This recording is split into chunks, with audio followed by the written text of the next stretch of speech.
హరి ఓం శ్రీ గురుభ్యో నమః. కంజాక్షునకు గాని కాయంబు కాయమే, పవన గుంభిత చర్మ భస్త్రీగాక, వైకుంఠు పొగడని వక్త్రంబు వక్త్రమే, ఢమఢమధ్వని తోడి ఢక్కగాక, హరిపూజనములేని హస్తంబు హస్తమే, తరుశాఖ నిర్మిత దర్విగాక, కమలేషు చూడని కనులు కనులే, తనుకుట్యజాలరంధ్రములుగాక, చక్రి చింతనలేని జన్మంబు జన్మమే, తరళ సలిల బుద్బుదంబుగాక, విష్ణు భక్తి లేని విబుధుండు విబుధుడే, పాదయుగము తోడి పశువుగాక, కమలాక్షునర్చించు కరములు కరములు, శ్రీనాథు వర్ణించు జివ్వ జివ్వ, సురరక్షకుని చూచు చూట్కులు చూట్కులు, శేషసాయికి మృక్కు శిరము శిరము, విష్ణునాకర్ణించు వీనులు వీనులు, మధువైరిద విలిన మనము మనము, భగవంతు వలగొను పదములు పదములు, పురుషోత్తముని మీది బుద్ధి బుద్ధి, దేవదేవుని చింతించు దినము దినము, చక్రహస్తుని ప్రకటించు చదువు చదువు, కుంభినీధవు చెప్పెడి గురుడు గురుడు, తండ్రి హరిచేరుమనియడి తండ్రి తండ్రి, అచ్చపు చీకటింబడి గృహం వ్రతులై విషయ ప్రవిష్టులై, చచ్చుచు పుట్టుచున్మరల చెర్విత చర్వణులైన వారికిన్ చెచ్చర పుట్టునే, పరులు చెప్పిన నైన నిజేచ్ఛనైన, ఏమిచ్చిననైన కనలకేగిననైన హరి ప్రబోధము, సంసార జీమూత సంఘంబు విచ్చునే, చక్రిదాస్య ప్రభంజనము లేక, తాపత్రయాభీలదావాగ్నులారునే, విష్ణు సేవామృత వృష్టి లేక, సర్వంకషాఘౌఘజలరాసులింకునే, హరిమనీషా బడబాగ్ని లేక, ఘన విపద్గాఢాంధకారంబులనగునే, పద్మాక్షును తిరవిప్రభలు లేక, నిరుపమా పునరావృత్తి నిష్కళంక ముక్తి నిధిగానవచ్చునే, ముఖ్యమైన శారంగ కోదండ చింతనంజనము లేక, తమరస గర్భునకైన దానవేంద్ర. హరి ఓం శ్రీ గురుభ్యో నమః. ప్రచేతసులకి సముద్రం అంత విస్తారమైనటువంటి అద్భుతమైనటువంటి సరస్సుని చూశారు కదా ప్రచేతసులు.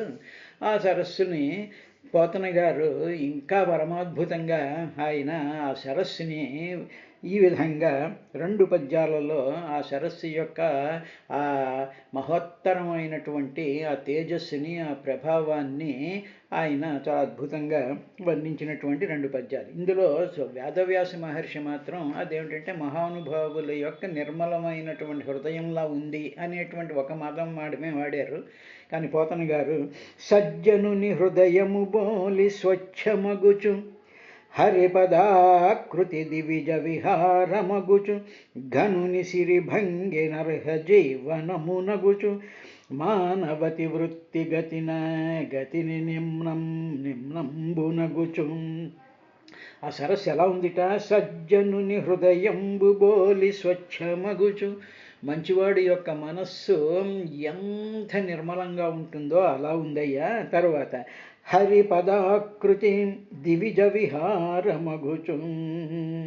దేవతలు సంచారం చేస్తూ ఉంటారు. సమస్తమైనటువంటి దేవతలు సంచారం చేసేటువంటి వైకుంఠం వలె ఉంది. ఆ వైకుంఠంలో దేవతలు సంచారం చేస్తూ ఉంటే ఆ దేవతల యొక్క పదాల చేత ఆ వైకుంఠం అంతా కూడా ఏ విధంగా అయితే నిర్మలంగా పవిత్రంగా పుణ్యవంతంగా ఉంటుందో అలా ఉంది. తరువాత ఘనుని సిరిభంగి, గొప్పవాడైనటువంటి వాడు, అంటే గొప్పగా అంటే పుణ్యం కలిగినటువంటి వాడు, పవిత్రత ఉన్నటువంటి వాడు, భగవద్భక్తుడైనటువంటి వాడు, సజ్జనుడైనటువంటి వాడు, తపోసంపన్నుడైనటువంటి వాడికి వచ్చేటువంటి ఆ సిరి ఉందే, అటువంటి సిరి ఆ కలిగినటువంటి వాడి సంపదలాగుందిట ఆ కాసారం అంతా కూడా. తరువాత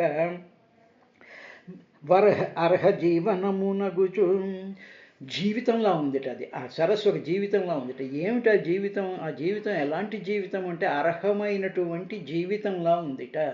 అంటే మనం జీవిస్తున్నాము అంటే మన జీవనానికి అర్హత ఉండాలి దానికి. అంటే ఏంటో ఒక భగవత్ సంబంధమైనటువంటి విశేషం ఉండాలి, మంచి మనసు ఉండాలి, ప్రశాంతమైనటువంటి చిత్తం ఉండాలి, అకల్మషమై ఉండాలి, విమలంగా ఉండేటువంటి విధంగా మన జీవన వృత్తిని జరుపుతూ ఉంటే ఆ జీవితం ఎలాగైతే ఆకర్షణీయంగా ఉంటుందో అలాగా అర్హ జీవనమునగుచు, అర్హమైనటువంటి జీవితంలా ఉంది. అంతేకాదు అన్నిటికన్నా గొప్పదైనటువంటి ఉపమానం ఆయన చేస్తూ ఆ సరస్సు ఎలా ఉందంటేట, మానవతి వృత్తి గతిని నిమ్నంబునగుచు, అభిమానం కలిగినటువంటి సర్వ సౌఖ్యాలతో పుణ్యాలు ఆచరించేటువంటి మహాసాధ్వీస్వరూపమైనటువంటి కోమలమైనటువంటి హృదయం కలిగినటువంటి స్త్రీ వలె ఉన్నది. స్త్రీ స్వభావంలా ఉందిట ఆ సరస్సు. ఇంకా ఎలా ఉంది అని చెప్పి పోతన గారు, శశికరంబులు బోలి విషదములగుచు, హరికథల బోలి కల్మషహారములగుచు, వహ్నులను బోలి భువన పవనములగుచు, పొగడదగు నీరములచే ప్రపూర్ణమగుచు.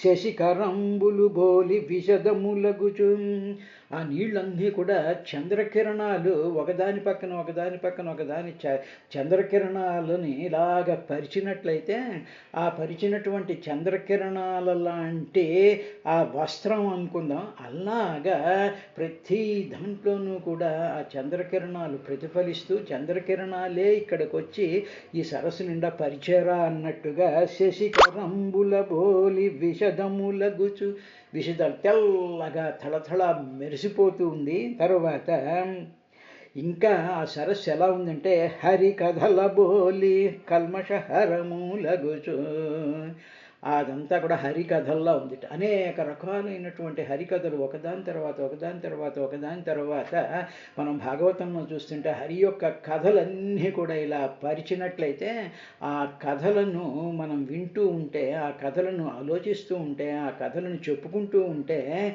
అది కల్మషహరములగుచు, మనలో ఉండేటువంటి పాపాలన్నీ పోగొట్టేటువంటి హరికథల్లా ఉందిట అది ఆచారం. తరువాత వన్నులను బోలి భువన పవనములగుచు, అగ్ని జ్వాలల్లాగా అగ్ని యజ్ఞకుండాల్లో ఉండేటువంటి పరమ పవిత్రమైనటువంటి జాతవేదుడు, పవమానుడు, శుచి,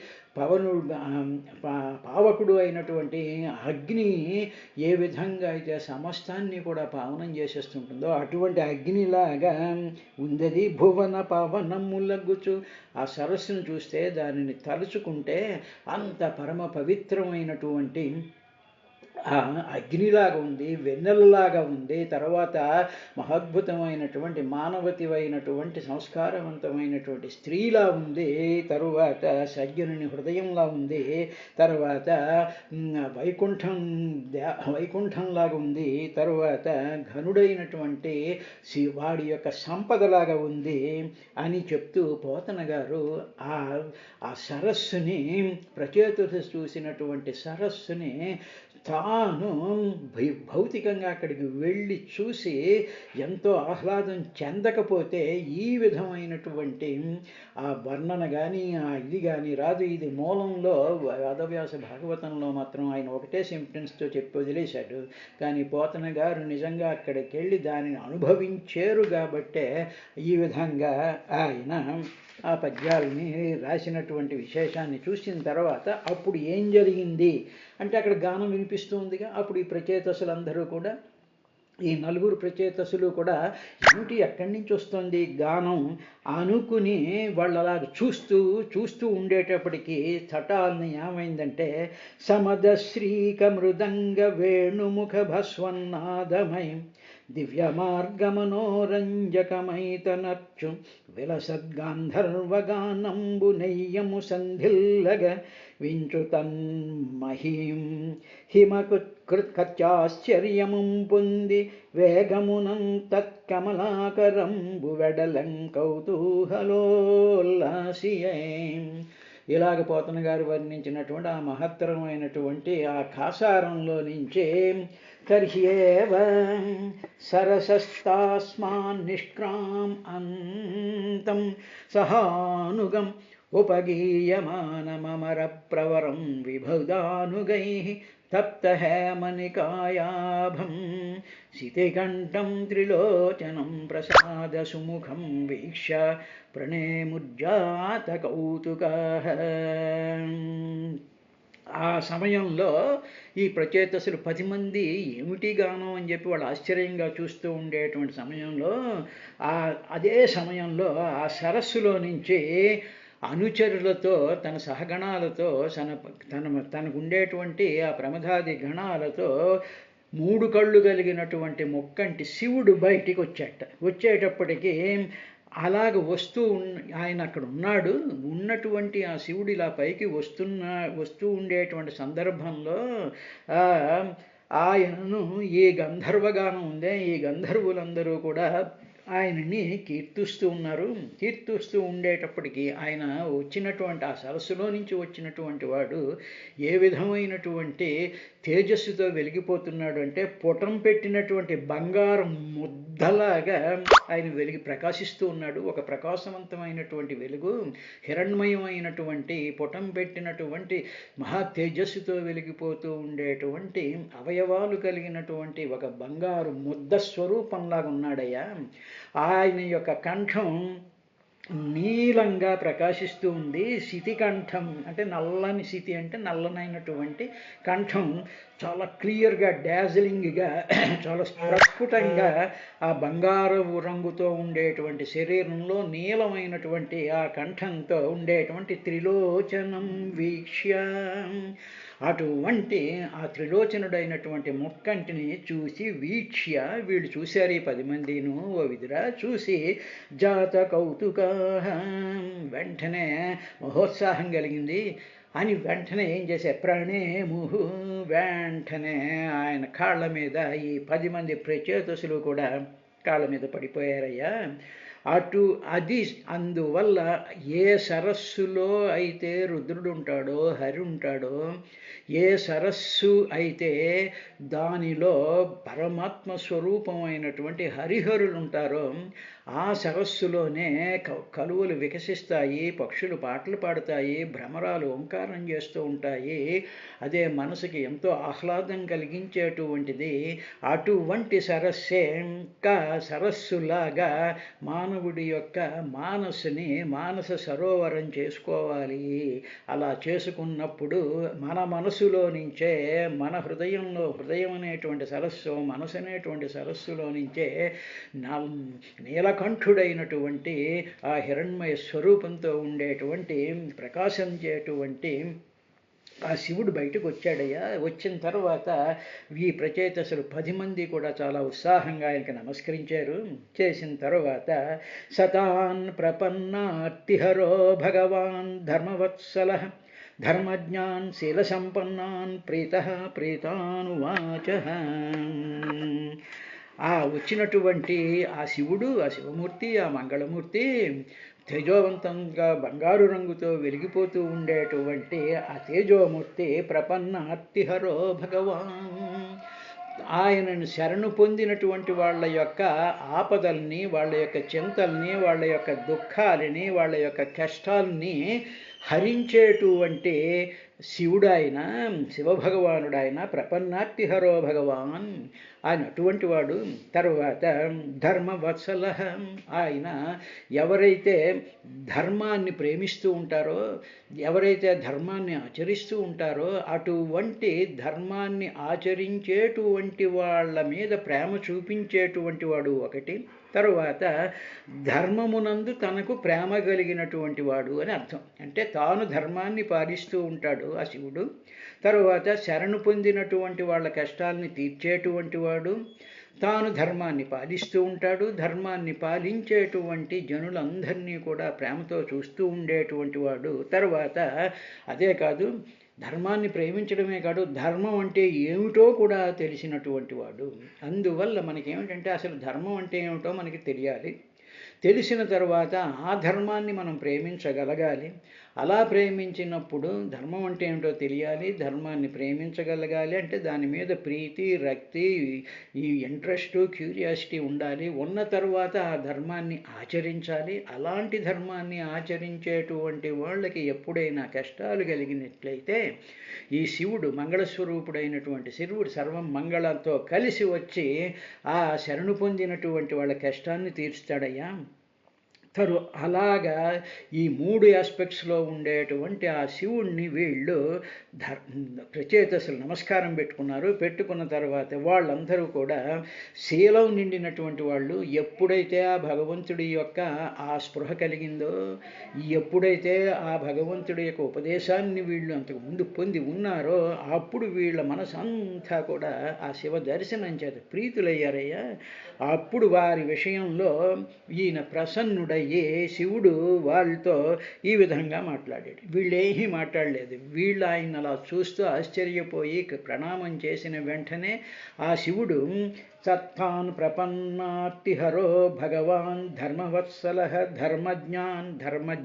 ధర్మవత్సల ప్రపన్నార్తిహరో అయినటువంటి ఆ శితికంఠుడు ఈ వీళ్లతో ఏం మాట్లాడలేదు, నమస్కారం పెట్టారు. పెట్టేసేసి ఆ కళ్ళ నిండా ఉత్సాహం నిండిపోయింది, ఉల్లాసం నిండిపోయింది. మహత్తరమైనటువంటి ఆశ్చర్యం మగ్నులైపోయినటువంటి వాళ్లతో ఆయన ఆ శివుడు ఈ విధంగా మాట్లాడడం ప్రారంభించాడయ్యా. శ్రీ రుద్ర ఉవాచ యూయం వేదవిదః పుత్రా విదితం వశ్చికీర్షితం అనుగ్రహాయ భద్రం వ ఏవం మే దర్శనం కృతం. తనంతట తానే శివుడు వీళ్ళేమీ అడగకుండానే, వీళ్ళేమీ మాట్లాడకుండానే ఆయన మాట్లాడడం ప్రారంభించాడు. మనలో ఉండే సాధన చేసుకునేటువంటి సందర్భంలో శ్రద్ధతో, భక్తితో, ధర్మం తెలిసి, ధర్మాచరణ చేసి, ధర్మమే మన జీవితంగా కలిగి, భక్తియే జీవితంగా కలిగేటువంటి భక్తులకు మనం ఏమీ మాట్లాడకుండానే మన హృదయంలోనే, మన మనసులోనే ఆలోచన రూపంలో, సంకల్పాల రూపంలో భగవంతుడే ఆయన మాట్లాడుతూ ఉంటాడు అనేటువంటి విషయం. ఎందుకంటే అది సరస్సు, అంటే మానస సరస్సు. ఆయన ఏమన్నాడంటే శివుడు వాళ్ళని చూసి, వేదవేత్తలైనటువంటి మీరు పిల్లలారా, మీరు వేదవేత్త అయినటువంటి ఆ ప్రాచీన బర్షి మహారాజు పుత్రులని నాకు తెలుసులే, మీరు ఎవరో నాకు తెలుసు, మీరు ఏమీ ఇంట్రడ్యూస్ చేసుకోక్కర్లేదు. మీ అంతటి మీరు ఏమి చెయ్యడానికని చెప్పి పశ్చిమ దిక్కుగా బయలుదేరి సముద్రం వైపుకు వస్తున్నారో అది కూడా నాకు తెలుసు. మీరు వాళ్ళ ప్రాచీన బర్హి కుమారులని తెలుసు. ఆ ప్రాచీన బర్హి ఎవరు అంటే వేదవేత్త అయినటువంటి వాడు. వేదం ఏం చెప్పింది, వేదంలో యజ్ఞకాండ అంతటినీ కూడా, భూమండలం అంతా కూడా యజ్ఞవాటికలతో నింపేశాడు. అందుకనే భారతదేశాన్ని యజ్ఞభూమి అంటారండి. ఈ ప్రాచీన బర్హి మహారాజు మన భూమండలాన్ని, ఈ భరతవర్షాన్ని, ఈ భరతఖండాన్ని మొత్తం టాప్ టు బాటం అంతా కూడా యజ్ఞకుండాల్లో నింపేసి, యజ్ఞకుండాలతో, యజ్ఞాలతో నింపేసేసి మొత్తం ఈ భూమండలం అంతా కూడా తూర్పు వైపు కొసలు ఉండేట్టుగా దర్భల్ని, పరమ పవిత్రమైనటువంటి దర్భగడ్డితో నింపేశాడు. కాబట్టి భారతదేశాన్ని యజ్ఞభూమి అంటారు. అందువల్ల ఇక్కడ ఎన్ని దండయాత్రలు జరిగినా, ఎంత అమానుషాలు జరిగినా, ఎంత ఇదైనా సరే ఈ భగవత్ సంబంధమైనటువంటి విశేషం అంతా కూడా మన భూభాగంలో ఉండడానికి కారణం మహానుభావుడైనటువంటి ఆ ప్రాచీన బర్హి మహారాజు. కాబట్టి అటువంటి ప్రాచీన బర్హి మహారాజు కుమారులరా మీరు అని నాకు తెలుసు.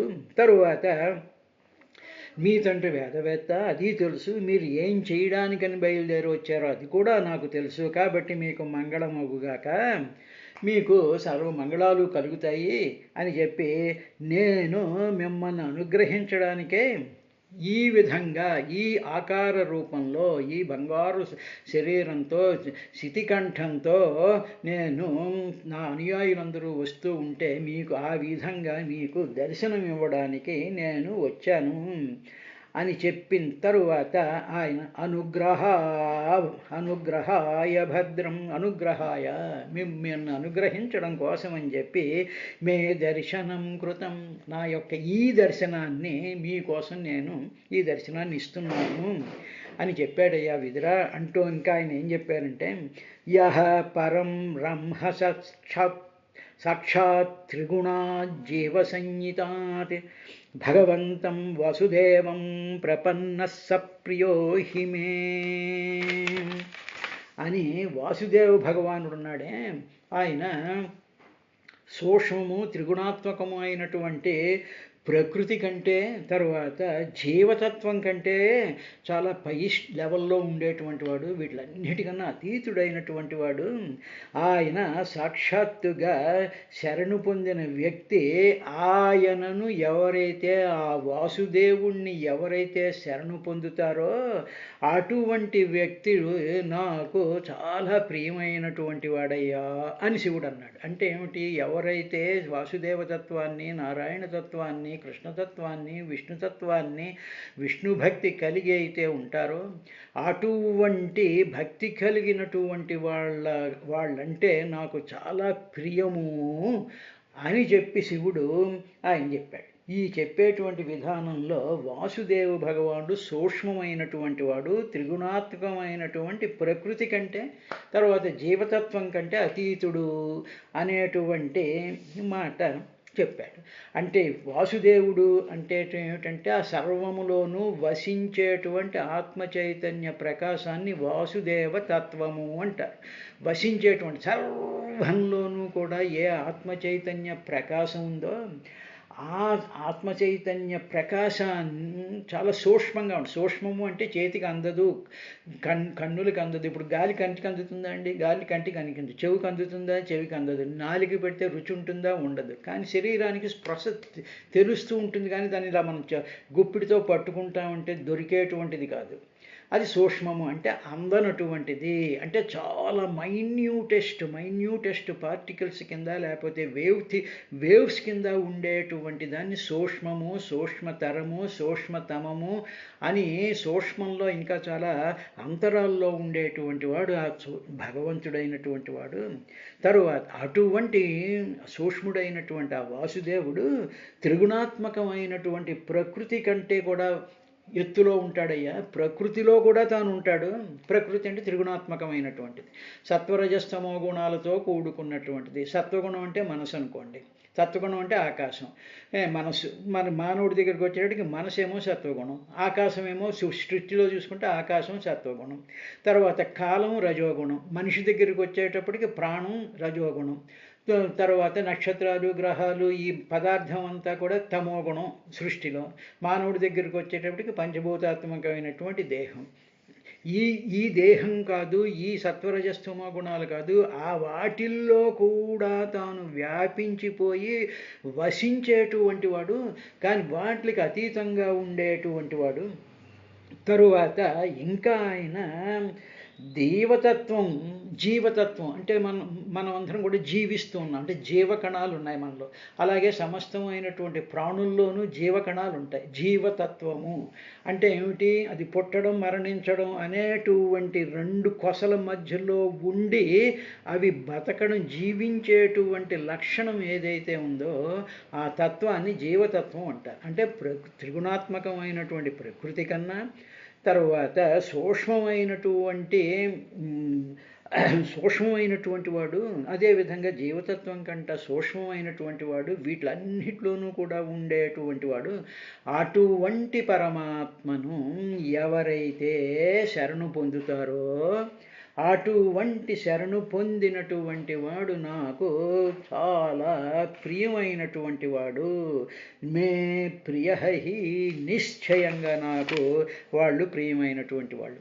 ఎందుకు అంటే ఈ ప్రచేతసులకి ఆ తండ్రి ప్రాచీన బర్హి వేదంలో ఉండేటువంటి ఆ మహత్తత్వాన్ని అంతటినీ కూడా బోధించాడు. కాబట్టి పరమాత్మ యొక్క ఆ ఆజ్ఞ ఏదైతే ఉందో, సృష్టి భాగంలో మీరు పాల్గొనాలి అని చెప్పి పరమాత్మ చెప్పినటువంటి ఆదేశాన్ని వీళ్ళు పాటించడం కోసం అని చెప్పి ఆ శ్రీహరిని ధ్యానించడం కోసం, శ్రీహరి కోసం, తపస్సు కోసం బయలుదేరారు. కాబట్టి వాళ్ళు మీరు శ్రీహరి భక్తులరా, కాబట్టి మీరంటే నాకు చాలా ఇష్టం. అలాగా శ్రీహరిని కొలిచేటువంటి వాళ్ళు మే ప్రియ నిశ్చయంగా నాకు ప్రియులు అని చెప్పిన తర్వాత ఇంకా రుద్రదేవుడు ఆ శివుడు ఇంకా ఏమన్నాడంటే, స్వధర్మనిష్ట శతజన్మభిపుమాన్ విరించితమేతి తత్పరం హిమాం అవ్యాకృతం భగవతోధ వైష్ణవం పదం యథాహం విబుధాః కలాచ్చయే. తర్వాత 100 జన్మలు తన ధర్మం 100 జన్మల పాటు ఎవరైనా సరే తన ధర్మం నిష్ట కలిగినటువంటి వ్యక్తి ఏం చేస్తాడు, బ్రహ్మ పదవిని అంతకంటే ఎక్కువ పుణ్యం చేసుకున్నటువంటి పుణ్యం ఉంటే అటువంటి వాడు నన్ను పొందుతాడు. తర్వాత కానీ భగవద్భక్తుడైనటువంటి వాడు ఉన్నాడే, వాడు వైష్ణవధామాన్ని డైరెక్ట్గా వైకుంఠానికి వెళ్ళిపోతాడు. అంటే ఏమిటనమాట, ఎవరైనా సరే 100 జన్మలు కానీ ధర్మం ఆచరిస్తూ ఉంటే అటువంటి వాడు నన్ను పొందుతాడు. అదేవిధంగా అంతకంటే ఎక్కువ పుణ్యం చేసుకున్నా కూడా నన్ను పొందుతాడు. కానీ భగవద్భక్తుడైనటువంటి వాడు వైష్ణవధామాన్ని పొందుతాడు. కాబట్టి అటువంటి ఆ వాసుదేవుణ్ణి కి ప్రియమైనటువంటి వాడు నాకు ప్రియుడు అన్నాడు. ఇంకా ఈ శ్లోకాన్ని రేపటి కార్యక్రమంలో విశదీకరించుకొని ముందుకు వెళ్దాం.